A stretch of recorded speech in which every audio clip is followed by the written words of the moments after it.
కేంద్ర రాష్ట్ర ప్రభుత్వం వైఖరి రైతుల పట్ల కేంద్ర రాష్ట్ర ప్రభుత్వం వైఖరి సకాలంలో రైతులకు యూరియా సకాలంలో రైతులకు యూరియా సకాలంలో రైతులకు యూరియా మండలానికి వ్యవసాయాధికారులు గిరిజనులకు వ్యవసాయ విస్తరణాధికారులు ప్రతి గ్రామానికి వ్యవసాయ విస్తరణాధికారులు ఒక గ్రామం ఎంత ఇంకేంటో తెలుసు.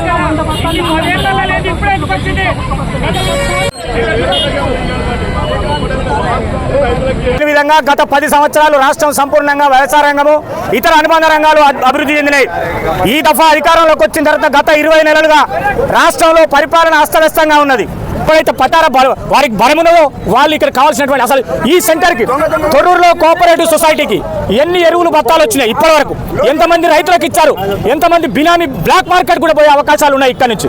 కనుక దయచేసి జిల్లా కలెక్టర్ తక్షణమే స్పందించాలా, ఈ సెంటర్లు విజిట్ చేయాలి.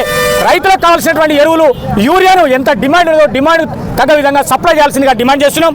లేకపోతే రేపటి నుంచి తీవ్రంగా రైతులందరూ ఇంకా ఎక్కువ స్థాయిలో ఆందోళన చేస్తారు, ప్రభుత్వం మీద తిరగబడతారు. తక్షణమే స్పందించి రైతులను ఆదుకోవాల్సిందిగా డిమాండ్ చేస్తున్నాం. మూసుకున్నారు, ఇప్పుడు దాకా లేరు వాళ్ళు జాడపత్త. 4 రోజులైంది సార్, మా 4 రోజులు మాకు దాచుకుంటారు, నైట్ నైట్ అమ్ముకుంటారు సార్. మేము రైతుకు మాకు అంత నష్టపడాలని ఏంటి సార్, వాళ్ళకి రోజు తిరుగుతున్నా ఇప్పుడు అన్నాలు సంచి ఉంది. ఇదే కోసం మాకు మంచి లేదు, మాకు